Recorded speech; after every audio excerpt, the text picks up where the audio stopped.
वो सवाल जो सबने खुद से पूछा है। एक सवाल पूछना है आपसे, क्या आपने कभी किसी से इतना प्यार किया है कि खुद को भूल गए? और क्या आपने कभी किसी को इतना खोया सिर्फ इसलिए कि माफ़ी मांगना आपके अहंकार को गवारा नहीं था? यह कहानी विक्रम की है, एक ऐसे इंसान की जिसके पास सब कुछ था, करियर, सक्सेस, एक इंसान जो उसे बेइंतहा प्यार करती थी, लेकिन उसका अहंकार, वो साइलेंट मॉन्स्टर जो हर रिश्ते को अंदर से खोखला कर देता है, वो उसके और ईशा के बीच में खड़ा रहा।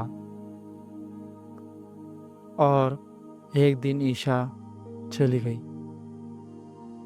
यह कहानी उन सब के लिए है जो प्यार और अहंकार के बीच फंसे हैं, जो जानते हैं कि गलत है लेकिन मानने की हिम्मत नहीं कर पाते। विक्रम और ईशा की मुलाकात 5 साल पहले हुई थी, एक म्यूचुअल फ्रेंड की वेडिंग में। विक्रम ने देखा था उसे डांस फ्लोर के कोने में खड़े किसी की वेडिंग में अपना काम करते हुए। उसके हाथ में एक नोटपैड था और वो वेन्यू के इंटीरियर को ऑब्जर्व कर रही थी। विक्रम उसके पास गया और बोला, विक्रम, इस वेडिंग में सबसे इंटरेस्टिंग काम करने वाली आप हैं। ईशा ने एक नज़र उठाई। ईशा, और सबसे बड़ा लाइन मारने वाले आप। विकास मुस्कुराया। पहली बार किसी ने उसे काउंटर किया था और उसे अच्छा लगा। अगले 3 साल खूबसूरत थे। संडे मॉर्निंग जहाँ ईशा कॉफ़ी बनाती और विक्रम अपने ब्लूप्रिंट देखता। लेट नाइट ड्राइव्स जहाँ वो दोनों बिना डिस्टेंस के निकल जाते। वो छोटी छोटी लड़ाइयाँ जो कुछ मिनटों में सुलझ जाती थी। लेकिन फिर विक्रम का एक बड़ा प्रोजेक्ट आया, एक गवर्नमेंट कॉन्ट्रैक्ट, करियर डिफाइनिंग। और उसके साथ आया एक नया विक्रम जो ऑलवेज राइट था, जिसकी हमेशा चलनी चाहिए थी, जो गलती मानना कमज़ोरी समझता था। साइकोलॉजिकल नोट, ईगो किसी बुरी जगह से नहीं आता। अवसर या सक्सेस को रिकॉग्निशन के साथ बढ़ता है। जब हम अपनी सेल्फ वर्थ को अचीवमेंट से जोड़ लेते हैं। पहली बड़ी लड़ाई एक डिनर पार्टी में हुई। ईशा के क्लाइंट थे, उसका प्रोजेक्ट था, लेकिन विक्रम ने बीच कन्वर्सेशन में इंटरप्ट किया और ईशा का आइडिया खुद के वर्ड्स में प्रेजेंट कर दिया, जैसे वो उसका हो। घर लौटकर ईशा ने कहा, ईशा, विक्रम, तुमने आज मेरा आइडिया लिया मेरे क्लाइंट के सामने। विक्रम, अरे मैं तो बस क्लियरली प्रेजेंट कर रहा था, तुम एक्सप्लेन ठीक से नहीं कर रही थी। ईशा, मुझे क्लियरली एक्सप्लेन करना नहीं आता। विक्रम, मैंने ऐसे नहीं कहा। तुम ओवर रिएक्ट कर रही हो।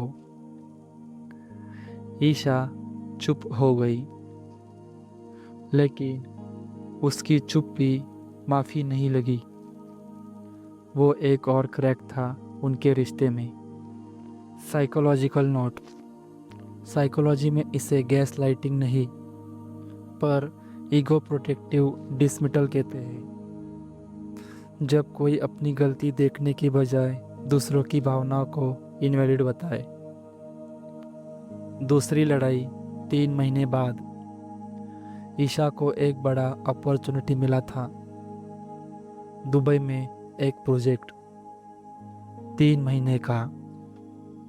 उसने विक्रम से बात की। ईशा, यह मेरे करियर में के लिए सबसे बड़ा प्रोजेक्ट है। विक्रम, 3 महीने? ईशा, मेरा प्रोजेक्ट अभी क्रिटिकल फेज में है। ईशा, तुम्हारे प्रोजेक्ट को मेरी ज़रूरत नहीं, मुझे इस अपॉर्चुनिटी की ज़रूरत है। विक्रम, ठीक है, लेकिन अगर कुछ हुआ तो मैं रिस्पॉन्सिबल नहीं हूँगा। ईशा ने दुबई नहीं जाने का फैसला किया। खुद की वजह से नहीं, इस डर से जाने पर विक्रम और दूर हो जाएगा। और इस एक डिसीजन में ईशा का एक हिस्सा हमेशा के लिए खो गया। 5वें साल की एक गुरुवार रात विक्रम के एक कलीग ने उसकी डिज़ाइन पब्लिकली क्रिटिसाइज की। एक इंडस्ट्री इवेंट में विक्रम घर आया, आंखें लाल, चेहरे पर वो एक्सप्रेशन जो ईशा पहचानती थी। वो एक्सप्रेशन जिसका मतलब था अभी कुछ मत बोलो। लेकिन ईशा ने पूछा, ईशा, क्या हुआ? सब ठीक है? विक्रम, सब ठीक है। ईशा, तुम्हारा चेहरा देखकर नहीं लग रहा। विक्रम, मैंने कहा ना, सब ठीक है, ड्रॉप इट। ईशा चुप हो गई। डिनर बनाया, टेबल सेट किया। खाने के दौरान विक्रम ने फ़ोन देखते हुए कहा, विक्रम, तुमने आज क्लाइंट मीटिंग नहीं की? ईशा, की थी सुबह। विक्रम, तो घर इतना मेसी क्यों है? ईशा ने फोर्क रखा धीरे से, और पहली बार उसने वो कहा जो सालों पहले से रोक रही थी। ईशा, विक्रम, मैं थक गई हूँ। विक्रम, थकी हो तो आराम करो। ईशा, तुमसे थक गई हूँ।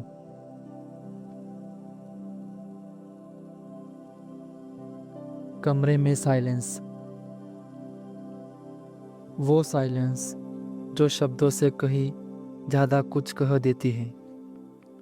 ईशा, हर बार जब मैं कुछ फील करती हूँ, तुम कहते हो ओवर रिएक्ट मत करो। हर बार जब मेरा कुछ होता है, तुम्हारे प्रोजेक्ट की बात आ जाती है।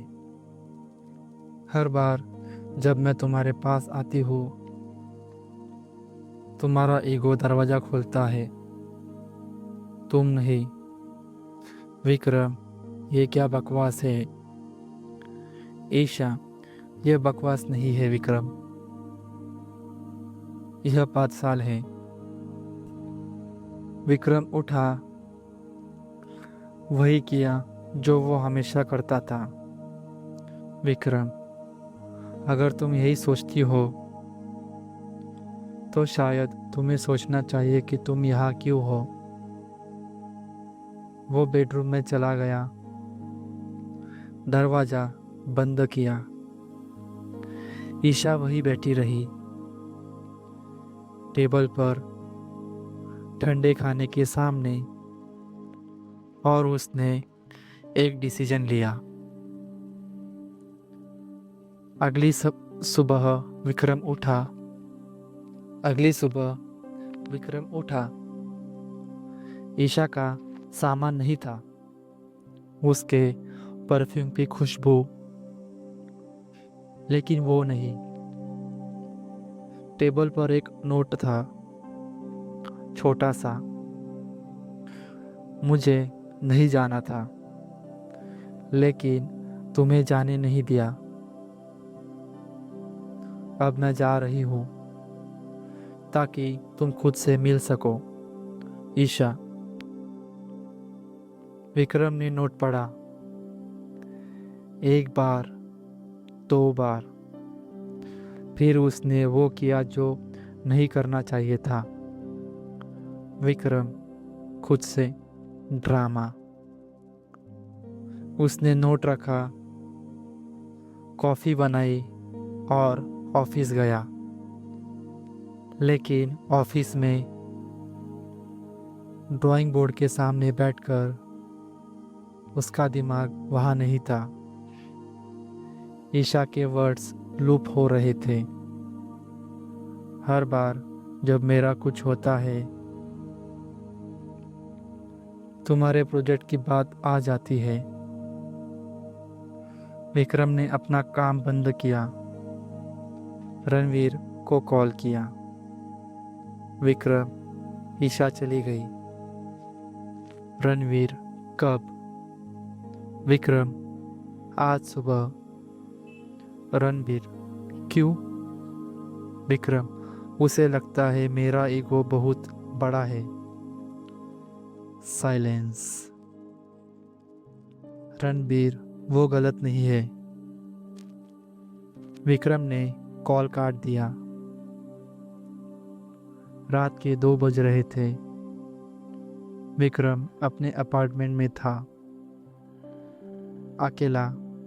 और पहली बार यह अकेलापन उसे अनकंफर्टेबल कर रहा था। उसने ईशा के पुराने मैसेज स्क्रॉल किए। ईशा मैसेज, आज तुमने बिना पूछे मेरी चॉइस चेंज की, बुरा लगा। विक्रम रिप्लाई, तुम बहुत सेंसिटिव हो। ईशा, तुमने आज मेरी बात काटी 4 बार लोगों के सामने। विक्रम, मैं तो बस पॉइंट को क्लियर कर रहा था। ईशा, मुझे दुबई वाला अपॉर्चुनिटी मिस हो गया। मुझे बुरा लग रहा है। विक्रम, कोई बात नहीं, अगला आएगा। विक्रम ने फ़ोन रखा और पहली बार उसने खुद को उन मैसेज में देखा। हर मैसेज में ईशा ने कुछ फील किया था और हर रिप्लाई में विक्रम ने उसे इनवैलिड किया था। साइकोलॉजिकल नोट, इसे साइकोलॉजी में इमोशनल इनवैलिडेशन कहते हैं। जब हम किसी की फीलिंग्स को डिसमिस करते हैं तो हम उनसे नहीं बल्कि उनकी रियलिटी से डिस्कनेक्ट हो जाते हैं, और धीरे धीरे वो इंसान हमसे डिस्कनेक्ट हो जाता है। विक्रम ने रात भर सोचा उन सारी लड़ाइयों के बारे में, उन सारे मोमेंट के बारे में जहाँ उसने सॉरी की जगह तुम गलत हो कहा। और सुबह होते होते पहली बार उसे समझ आया, उसने ईशा को नहीं खोया था, उसने उसे धीरे धीरे थका दिया था। 3 दिन बाद विक्रम ने ईशा को कॉल किया। उसने उठाया। विक्रम, ईशा। ईशा, हाँ। विक्रम, मुझे कुछ कहना है। ईशा, बोलो। विक्रम रुका। उसके मुंह में वो वर्ड्स थे जो उसने कभी नहीं बोले थे। विक्रम, मैं गलत था, तुम सही थी। ईशा ने कुछ नहीं कहा। विक्रम, दुबई वाला अपॉर्चुनिटी मुझे तुम्हें जाने देना चाहिए था। डिनर पार्टी में मुझे तुम्हारी बात कहीं नहीं काटनी चाहिए थी। उस रात मुझे बेडरूम में नहीं जाना चाहिए था। ईशा, विक्रम, विक्रम, मुझे पता है यह इनफ नहीं है, लेकिन मैं तुम्हें यह बताना चाहता हूँ। ईशा की आंखें भर आई, लेकिन उसने कुछ ऐसा कहा जो विक्रम को उम्मीद नहीं थी। ईशा, विक्रम, मुझे खुशी है कि तुमने यह कहा, सच में, लेकिन सॉरी कॉफ़ी नहीं है। मुझे टाइम चाहिए, मुझे खुद के लिए टाइम चाहिए। क्या तुम यह दे सकते हो? विक्रम के पास दो रास्ते थे। पहला, अपना ईगो, यह टू मच है, मैंने सॉरी कह दिया, अब क्या चाहिए। दूसरा, प्यार, ठीक है, जितना टाइम चाहिए। साइलेंस। लंबी विक्रम ने सांस ली। विक्रम, ठीक है ईशा, जितना टाइम चाहिए। कॉल कट हुई। विक्रम बैठा रहा, अकेला। लेकिन इस बार उस अकेलेपन में कुछ था, कुछ हल्का, जैसे कोई बोझ उतर गया हो। दोस्तों, विक्रम और ईशा की कहानी खत्म नहीं हुई। हम नहीं जानते वो फिर मिले या नहीं, लेकिन यह कहानी उस मोमेंट के बारे में है जब विक्रम ने पहली बार अपना ईगो चूज करने की जगह प्यार चूज किया। Psychological notes. साइकोलॉजी कहती है ईगो और लव एक साथ नहीं रह सकते। उनकी फुल फॉर्म में ईगो कहता है मैं सही हूँ, लव कहते हैं तुम इम्पोर्टेंट हो। दोनों एक साथ नहीं चल सकते। ईशा की ईगो की ज़रूरत होती है वैलिडेशन की, प्यार की ज़रूरत होती है वल्नरेबिलिटी की, और वल्नरेबिलिटी यानी गलत होना मान लेना, ये सब कमज़ोरी नहीं, यह सबसे बड़ी ताकत है। अगर आपके जीवन में एक ईशा है, कोई जो थका हुआ है, जो वेट कर रहा है, तो शायद यह वो मोमेंट है। फ़ोन उठाइए, पहले बोलिए, क्योंकि अहंकार आपको जितने का फील देता है, लेकिन प्यार आपको जीने का मौका देता है।